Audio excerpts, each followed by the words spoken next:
Alright, hello everybody and welcome back to my channel. Today I'm going to be doing my top books of 2025 and I'm so excited to talk through all of the books that I loved this year with you guys. Now, I think I have read around 115 books so far this year, and I have 8 books that I want to talk about today. Honestly, I feel like, compared to past years, I feel like I said this last year too, which does make me a little bit sad. I feel like I haven't had the best reading year. I've definitely found some books that I really love. I found some new all-time favorites for sure, but not as many as I have in previous years. But we're not here to dwell on that too much because I just want to get into talking about my favorites of the year. I do have these split into 2 different categories as I have been doing for the last couple of years. So I have my honorable mentions and my absolute favorites. So obviously I'm going to be starting out with my honorable mentions. I have 4. Do I have all of them? Oh yeah, I have 4 honorable mentions, and then I have 4 top favorites. I wanted to do a top 5. I feel like a top 5 sounds nice, but I don't have a top 5. So we're doing a top 4 plus my honorable mentions. So let's just get into it by talking about my 4 almost top favorite books. I do find it very interesting that all of the top books that I want to talk about today I read in the first half of the year. I don't know what happened to my reading in the second half of the year, but it hasn't produced as many favorites, which I just find very interesting. So like all of my honorable mentions I have talked about a lot, because I read them, you know, like a little bit longer ago. So first up, I want to talk about a book that you may be a little bit surprised is on my honorable mentions as opposed to my favorite books of the year, and that is The Geographer's Map to Romance by Indy Holton. I really love this series. The first book in the series was on my top favorite books of last year, but this one I still really loved. I did give this book 5 stars still, but I just feel like I have a couple of issues with it, despite the fact that I loved it, that kind of make me feel like I can't put it in like my actual top books of the year, if that makes sense. So in this book, we're following our main characters, Elodie and Gabriel, who end up in an arranged marriage, and they're basically magical storm chasers. So the entirety of this book is them following this supernatural storm that's taking place in the Welsh countryside, and they're trying to figure out what's going on with that. It sounds absolutely ridiculous. It is absolutely ridiculous. That is definitely the vibe of this series. This is the Love's Academic series, if you guys would like to know. I did really love the dynamic between our 2 main characters because it is very much grumpy sunshine, and even though I feel like that is overdone, especially these days, I do still eat it up every now and then. I feel like it's done really well in this one. I also did really love the forced proximity nature of this book. Obviously, because they're married, they have to like be in the same spaces a lot of the times for the show of it all, obviously. And they're not really into that concept. But you know who is into that concept? Me. I'm into that concept. My main issue with this book, though, is that we spend 99% of this book with them not admitting to each other that, like, they're actually in love. And then it's in that last 1% when they finally reconcile, admit to each other that they love each other, it's all great, whatever, and then the book ends. And I'm like, I really would have liked just a little bit more of our main characters actually being nice to each other. So that's kind of why even though I gave this a 5 star, it's like an honorary 5 stars, like an almost 5 star kind of situation, you know? So she was almost there. Still really love this one. There is a 3rd book coming out in this series next April, I think, which I'm so excited about. It's called The Antiquarian's Object of Desire. Stunning title, obviously. So I cannot wait for that, but here is honorable mention number 1. Jumping into honorable mention number 2, I do have another kind of fantasy romance sort of thing, but this one's a little bit heavier on the fantasy elements, and that is Paladin's Grace by T. Kingfisher. This is a book that I did not give 5 stars. I actually didn't give any of the other books on this list 5 stars, I don't think, but they're like books that I still think about enough that I wanted to mention them as a highlight of my year. In this one, we are following our 2 main characters, Stephen and Grace. Stephen, who is an ex-paladin, and Grace, who is a perfumer, and they kind of come into each other's orbits when Grace is about to be like accosted by some ruffians in an alleyway. So that's kind of the meet cute, which I love. But eventually, like later on in the book, they kind of end up witnessing this assassination attempt. They kind of get pulled into this larger scheme because of this. There's also this like serial killer plotline going on in the background, which I found very interesting and quite disturbing at times, honestly. I really loved the blend of these very like macabre elements in the story with the whole like serial killer subplot going on, with the like kind of silly, fun fantasy romance thing that T. Kingfisher did in this as well. That was honestly the perfect blend for this fantasy romance book for me because those are 2 of my favorite things that I can find in books. I also really loved the relationship between Stephen and Grace. They are a little bit older than like typical fantasy romance protagonists, and I love the way they approach the relationship in this one, because it's not the typical like, oh my god, we're immediately obsessed with each other and I can't live without you and I can't be without you, which, you know, like it's fun every now and then, but like it's a little bit overdone at this point. I love that they made room for this relationship in their lives without it absolutely taking over their lives. I just feel like it was a really refreshing take on a fantasy romance. I also love the fact that Steven knits socks. As a knitter myself now, I mean, I can't knit socks, so like major respect, obviously. But that's just so fun for Steven to be like this badass paladin, but like he also knits pink socks for his bros. Like, it's just so funny to me. I love it so much. So this was just a delight. I think I just really, really love T. Kingfisher's fantasy romance books. I really loved Swordheart. I really loved this one. I did try the second book in this series and I didn't love it, but I have been contemplating trying it again because I would really like to read the other books in this series because they're kind of like almost like a series of standalones kind of situation. Like we're following different characters throughout them. So I might push myself through book 2 so I can read the others, which I hear are pretty good. We'll see if that happens in 2026, but Paladin's Grace was so fun. Had such a good time. Then the last 2 books in my honorable mentions category are 2 series that I would like to talk about. I read the first 2 books in both of these series this year and I really, really loved them. The first series being Discworld by Terry Pratchett. Now I did read the 3rd Discworld book back in 2024. So like I have read Discworld before, but like I read the first 2 this year. You don't have to read them in order, which is like why this all makes sense, don't worry.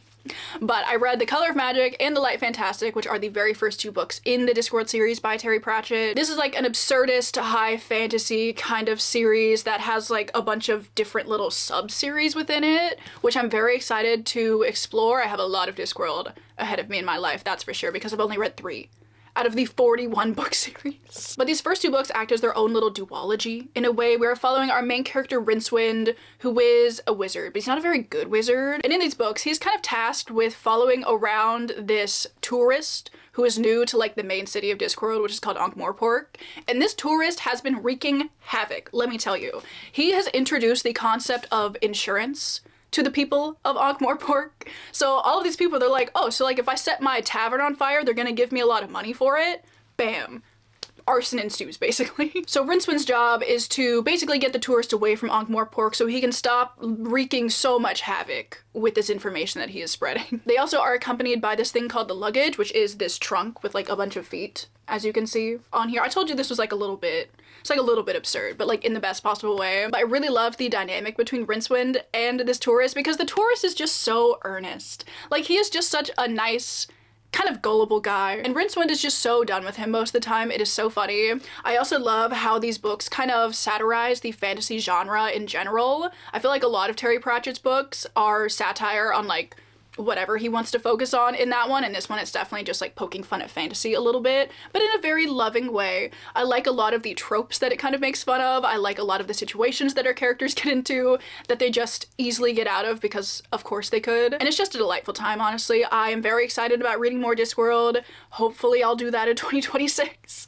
I feel like I've said so many times like, oh yeah, I'm gonna read Discworld, and then I proceed to not read more Discworld, but hopefully in 2026 I will do so. But The Light Fantastic and The Color of Magic were so, so enjoyable. And I know some people say not to start with these as your first 2 Discworld books because they are not as strong as the other books, like later down the line, but I thought these were super fun. They were a good time. I was entertained. And then lastly, I want to talk about a series which I'm sure is probably gracing a lot of people's top books of the year lists, but obviously I want to talk about Dungeon Crawler Carl because I read the first one and the second one this year and I've had such a good time so far, and I'm currently in the middle of the 3rd one, also really liking that. So if you guys don't know, I'll give you a quick little overview of what Dungeon Crawler Carl is about. Basically, we are set on Earth, and one day our main character Carl is outside. I can't remember if he's looking for his girlfriend's cat, Princess Donut, or not, but like they're outside basically. And this whole event happens where like every single building and everybody who is inside those buildings gets like sucked in to the Earth. And the only people that are left are like anybody that wasn't inside a building. And it turns out, you know, like the aliens have invaded basically. And everybody who was outside on Earth is now being forced into this intergalactic game show where they have to progress through these dungeons and like be the last one alive. So basically the intergalactic Hunger Games, also Daisy, she wants in.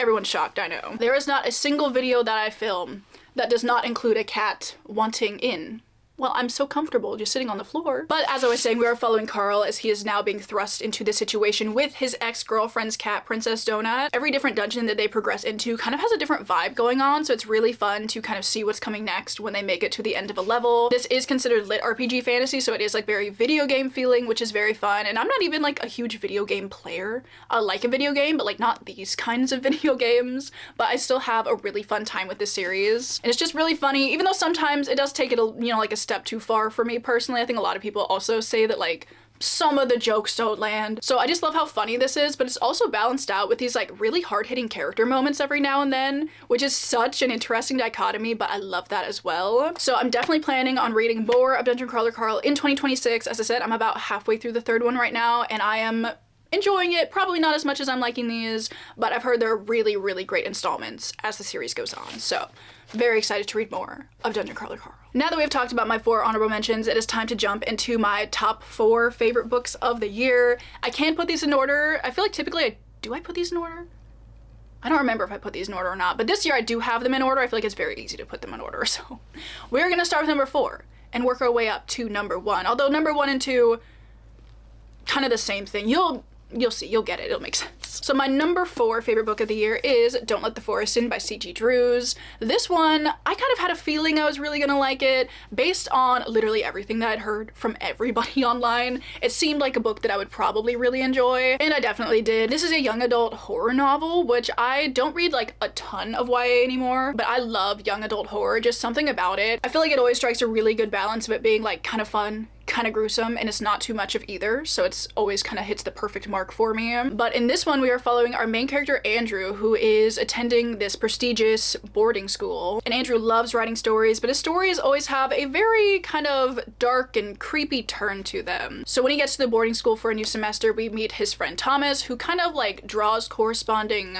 pictures for these stories that Thomas drew. And as the story goes on, as we learn more and more about the weird happenings that are starting to occur, you kind of start to realize like maybe these drawings and stories are coming to life in the nearby woods behind the boarding school, which I just love. I love that concept so much. There's so many scenes of our characters going out into like the forbidden woods on a crisp fall night. They're encountering these weird things. The leaves are crunching. They don't know what's behind them. I loved those scenes so much, and I feel like C.G. Drews' writing only amplified the creepy and unsettling vibe that those scenes were trying to portray. And I feel like I also read this book at the perfect time because I also read it during fall, so it was like just so atmospheric, so spooky, so good. I loved everything about this book. I loved the dynamic between Andrew and Thomas. They definitely have a very like codependent, probably toxic relationship going on, but the way they would talk about each other was so dramatic in like the best possible way.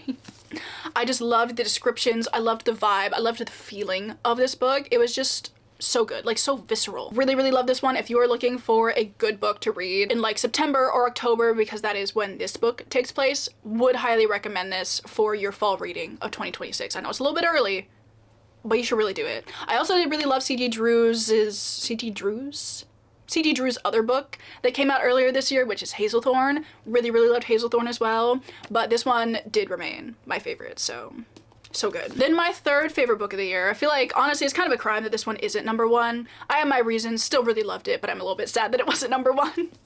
But I obviously need to talk about Emily Wilde's Compendium of Lost Tales by Heather Fawcett.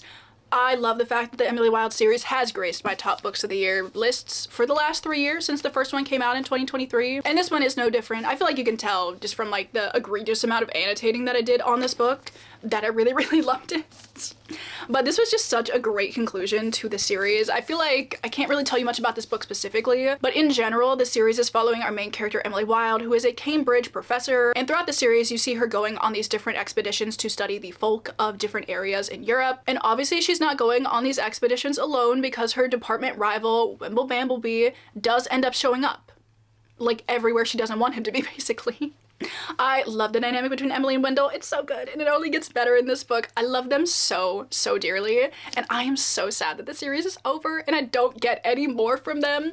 I am still manifesting that short story collection that like so many popular series end up getting when they end and like people still want more. I would take it.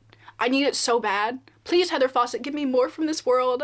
I will give you money so much money. But I really love the way that this book wrapped up and kind of connected the other books in this series really well. The first 2 books in the series obviously are connected, but I feel like they don't feel quite as connected as I would expect for the first 2 books in a trilogy to feel connected, if that makes sense. But I feel like this book just did such a good job at pulling in elements from both the second and the first book and making this trilogy feel really whole and well thought through and complete. I mean, I love the first 2 books regardless. Obviously, top favorite books of all time, but this book just did such a good job at rounding out the series. So really love just what this book did for the story. I also just absolutely love the writing. In this one, we are in a little bit of a different setting than the first 2 books in the series, which was so fun. I loved exploring this new place. I loved hearing about all the folk of this area. I feel like Heather Fawcett does such a good job at making the folk feel really scary and very unsettling, which is what I want from a series that is so focused on fairy folklore. This book definitely is my least favorite of the series, which isn't really saying much because I love them all dearly, but like I do think this is my least favorite of the series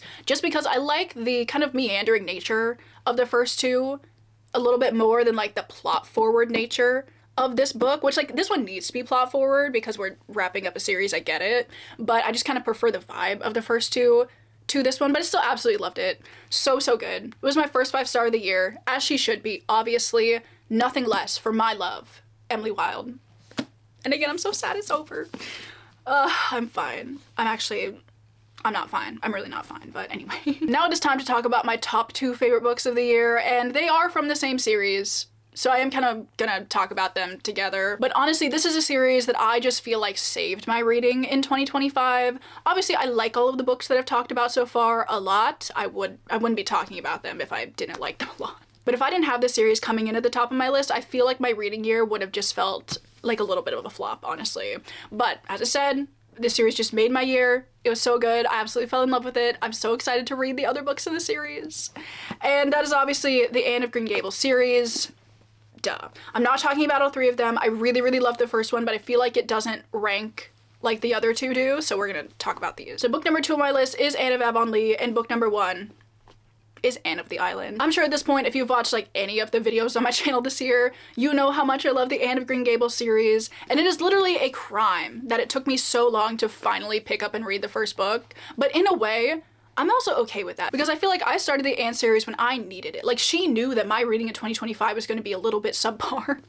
So she knew that I needed her in this time in my life. But I read this first book back in May and I absolutely loved it so much. I feel like this could have gone on my honorable mentions, but I didn't want to talk about, you know, like the Anne series too much. So just like know that's probably an honorable mention. But imagine my surprise when I read the second and third books and realized they were even better than the first one. They were so good. I didn't even remember this, but there is a dog-eared page in my copy of Anne of Avonlea, and I feel like this quote really just sums up my love for the Anne of Green Gables series, so yeah, I'm gonna read another one. I've read so many lines out of the Anne of Green Gables series so far in my vlogs this year, but we're gonna read another one because this one is just one of my favorites. It says, "I believe the nicest and sweetest days are not those on which anything very splendid or wonderful or exciting happens, but just those that bring simple little pleasures, following one after another, like pearls slipping off a string." And I feel like that is just such a great quote to represent why I love the Anne of Green Gables series so much. It's not a very exciting series. It's obviously not like action-packed. We're literally just following Anne through her life and experiencing things along with her, but her whimsy and her outlook on life is just so lovely to experience and read about. She just knows how to imbue that whimsy and imagination into those everyday mundane normal life things, and I just really love her for that reason. And I also just love the structure of the series because we are following Anne from the time that she is 11, and the rest of the series kind of follows her through the rest of her life, I am assuming. She definitely changes a lot over those years, as you would expect, but she does still feel like that same Anne that you met on the first page of the first book, and I love Anne so much. I love all of the side characters in this series so much. Obviously, one of the other things that I talk a lot about when I talk about the Anne of Green Gables series is Ella Montgomery's writing, especially her nature writing. It truly just like speaks to me in the most cheesy way possible. I cannot lie. Every time I flip back through one of these and I read one of her descriptions of Prince Edward Island in the winter or in the fall or in the spring or whatever, and she's describing just everything so vividly, I just fall in love with the series even more. She has such a way with words, and I'm so excited to read Ella Montgomery's other books. I did order a copy of Emily of New Moon literally yesterday. I was just thinking about the series. I was like, oh, I need more. So I'm gonna read that one next year probably. Obviously, I'm gonna continue the Anne series. I need to read more about Anne and a certain someone because the end of Anne of the Island, oh my god, I'm so excited. is gonna be so good. Book 3 is my favorite out of the series, hence it being my top book of the year, because I loved following Anne through her time in university. I just loved watching Anne go through all of these life experiences in this new place with all of these new friends, and it was just so delightful, honestly. That's probably the one word I would use to describe this series. It's just delightful. It's a great time. If you have not read the Anne of Green Gables series, would highly recommend literally at any point in your life. I know these are like, you know, typically like YA to middle grade kind of level, but like, they're my favorite top books of the year, so like maybe they could be yours too. It is so good. I'm so excited to read the rest of the series. I'm so excited to read literally everything that Elle Montgomery has ever written. So there we go. Top favorite books of the year. Literally at the beginning of the year, would I have expected these to be gracing my top books of the year list? No, this is literally so unexpected for me. But so many of you guys have told me over the years that I'm gonna love Anne of Green Gables. You're so right. I so do. And I can't wait to read more. So with that, that does conclude my top books of the year list. I hope you guys enjoyed chatting through these with me this morning. Obviously, I love talking about my favorite books, so I had a really great time. Obviously, if you would like to share, I would love to know your top favorite books of the year. Please share them with me in the comments. Do we share any? Did you have any surprises? I would love to hear about them. Thank you guys so much for an amazing 2025. I don't think this is gonna be the last video that I post this year, but it does feel like a very like final video for the year, which is crazy, honestly, that 2025 is almost over. Like in a couple days, it'll be 2026, and I don't know what to do about that. But 2025 has been great, and that is literally all thanks to you guys. This channel truly would not exist without you lovely people supporting me, watching me, being so kind in the comments. Thank you so much. I love chatting with you. I love seeing what you guys are up to, so thank you so much for just allowing me to do this. And with that, I am gonna let you guys go. Thank you again so much for watching. I hope you're having an amazing Friday, or whatever day it is that you're watching this video, and I will see you all in my next one. Bye!